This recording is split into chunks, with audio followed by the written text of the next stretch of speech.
In today's Leeds news, Pascal Struijk fee raises questions, Zion Suzuki bidding with Trafford interest, Gray's loan move, Leeds stance on Shea Charles, and Rumour Mill's story on a Mario Cozzier-Duberry.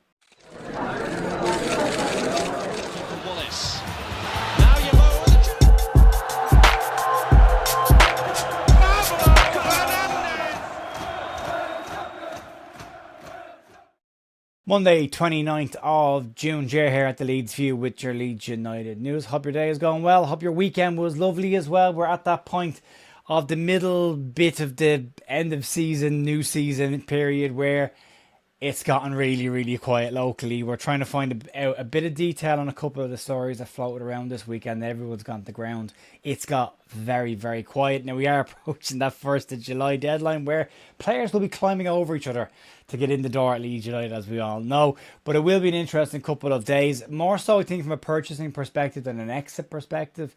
But we'll have to wait and see. We are going to talk about the Pascal Struijk situation and where the local media's silence on this also comes into play. Best Way Sport channel, if you want to stick a like on the video. Also, you can subscribe to the channel if you want to. Sorry, I've been late this morning getting this out. We are going to do some watch alongs over and big up for the World Cup knockouts as well. Let me know what ones you want to see and we'll organise that. But yeah, there we are. We'll start off and get into Pascal Struijk and see where we are on the situation regarding him. Pascal Struijk's exit being announced late on Saturday night was surprising in terms of the timing of it, but more details on the fee have come out over the weekend. We spoke about this over a couple of videos over the course of the weekend. I think I said at the time I'd have liked £25 million for Pascal Struijk, but given the fact that he had 1 year left on his deal, wasn't going to sign a new contract, then 20 million quid probably wasn't too far away from a realistic number, and it could have been worse. Well, details that have come out over the weekend that I'm sure you're aware of would suggest that maybe it is actually just a little bit worse. Now, the split in the fan base on this has been really interesting to see. There are people in the comments who genuinely were like, no big deal, move on, get somebody better. And other people that thought, getting your pants pulled down is banked here. I'm not going to do the faux outrage YouTube-y thing, you know, with an angry face. But what I will say is, it's a little bit surprising, and I do think the fee is probably a little bit low for where we are. Zinny Boswell and Fabrizio Romano both put out messages over the course of the weekend that said that the fee is not the £20 million that the Athletic put out, that it's actually £18 million in total and a £15 million fixed fee up front with £3 million in potential add-ons. The potential add-ons being the key words there, not even guaranteed. So the fee does, as I say, seem a little bit low to me.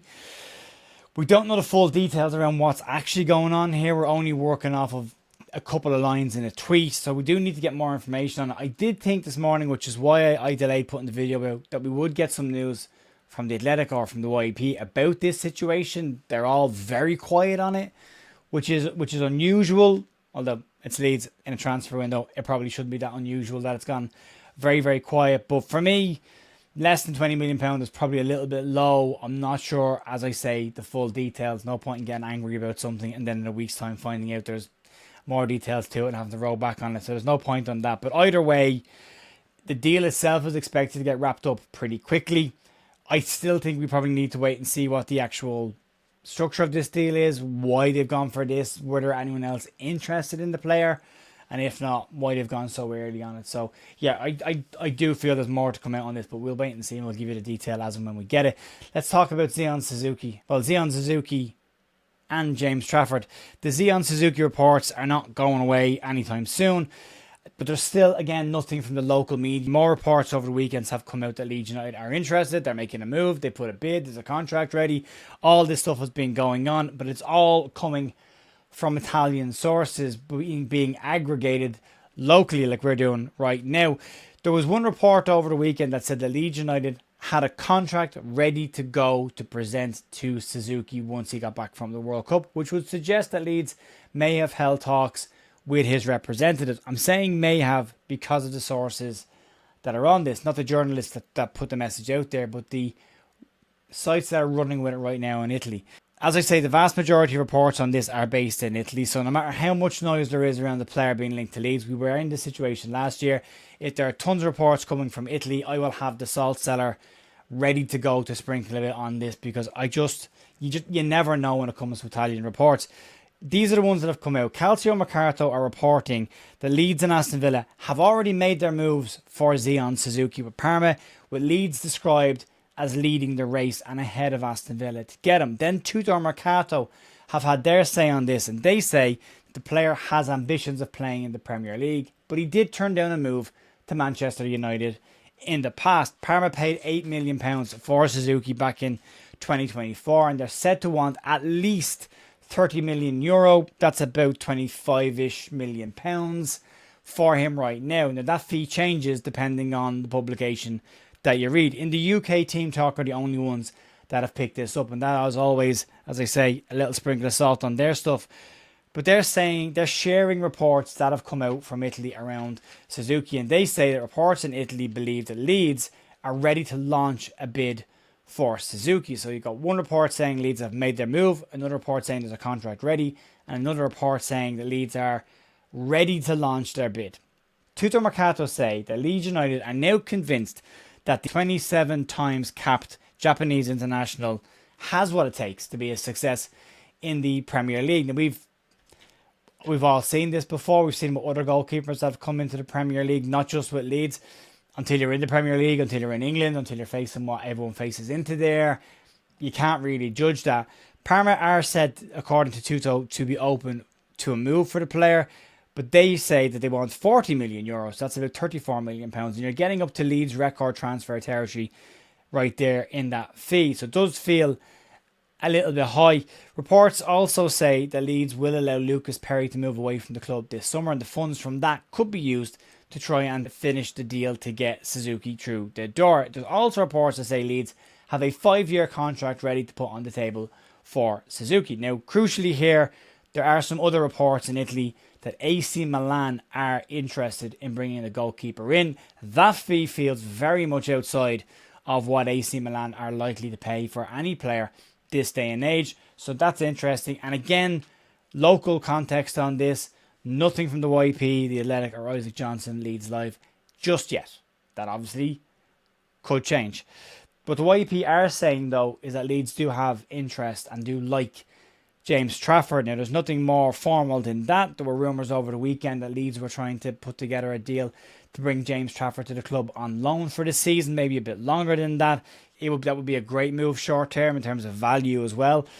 But if you were to go make a move for James Trafford on a permanent basis, he's going to be similar to Suzuki. They're going to be expensive. And I just don't know how much of Leeds' budget they're willing to spend on a goalkeeper after spending 15 million last summer on a goalkeeper from outside of the UK. Trafford might be different. But yeah, I still think there's more ground to run on this one. I'm still, until I start seeing a Graham Smith or a Beren Cross or an Isaac Johnson saying, yeah, club have confirmed details on this. We'll have to just wait and see. Let's move on.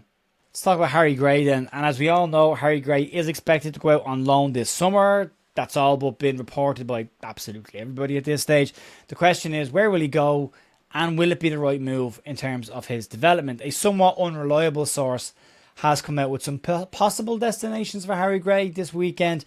According to the Sun's Alan Nixon on his Patreon page, which is behind a paywall, he believes that League One pair of Huddersfield Town and Sheffield Wednesday are both keen to sign Harry Gray on loan this summer. The Yorkshire Evening Post have confirmed that Gray is likely to go out on loan this summer, but they did stop short from naming any clubs.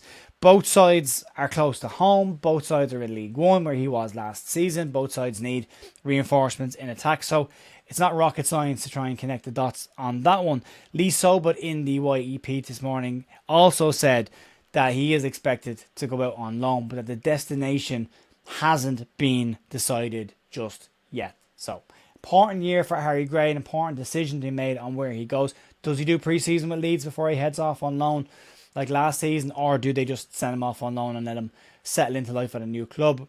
If it was Sheffield Wednesday or Huddersfield, not too far away from home, but yeah, again, we'll have to wait and see on that one. Let's move on.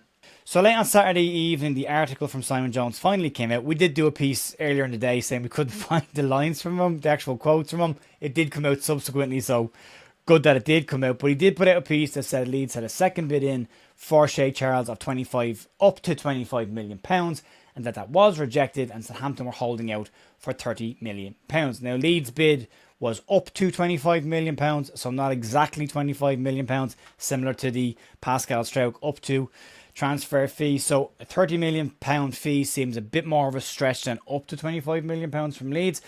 And also a player with 1 year left on his deal, and a club that are rumoured to need sales before the 1st of July PSR deadline, which comes up before SCR starts to kick in then in the next cycle. So for me, in this situation, Leeds should be playing hardball.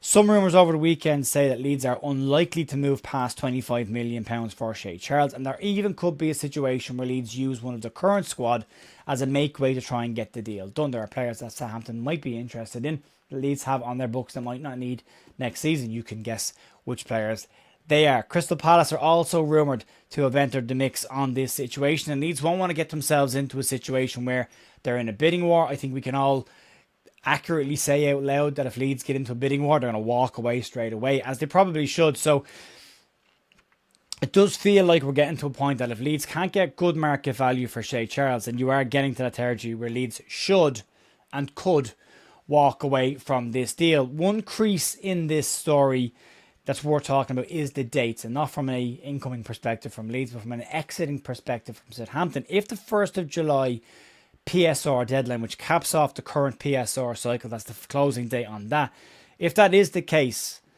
then it's a similar situation than Leeds were in the year we missed out on promotion from the Championship to the Premier League. And around about that date, we start selling players as well. I think Harry Gray went right on it, or just the day before it. So there could still be some ground to run on this. We might get a more accurate story around whether there is a £25 million fee or a £30 million fee, or where Leeds are, or where Palace go on this. But if it is a case that they need sales, and if I was Leeds in this situation, I'm not, and I won't make this decision, but if it was Leeds, I'd walk away. I think anything more than 25 million, and I think 25 million is probably a stretch. That's a personal opinion and a personal value. Some people will think spend what you need to spend in order to get the player if he makes you better. Leeds have an abundance of central midfielders right now, which we haven't been able to say for a very long time. So I don't know where we are on this one. But yeah, again, very quiet locally on this. Nothing out from Beren Cross or Graham Smith on Shea Charles. I wonder, are people being asked to keep their powder dry, or there's embargoes in place with something about to happen? But again, it'll happen. We'll know about it. Let's go into some rumour mill territory and have a chat about a Brighton player. And we're hardly doing this again, are we? Where we sell a player and take a reduced fee, but also a player as part of the deal. We might be.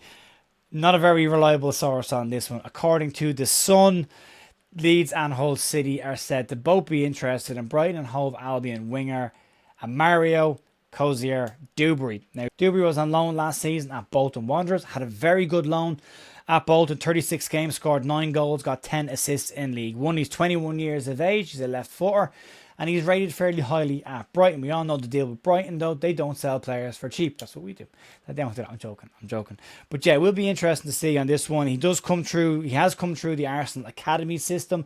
There is a bit of talent there. He did have a loan at Blackburn that wasn't as successful the season before. He would have obviously been 19, 20 years of age at that stage. So a better year last year in League One. 19 G&A in 36 games. But it is, as I say, coming from The Sun. You probably wouldn't line your floor with The Sun. So you can form your own opinion on that one, but there's the detail on it. Folks, that'll be it for me today. We'll have some version of a podcast out later on today. Andy Cousins will be joining us to have a chat about everything that's going on with Leeds United. We will have Andrea Russa out later on the week as well. Plenty of stuff to talk about. It could be a busy week once we get past this incredibly noticeable silence around the Leeds United journalists right now. We'll see.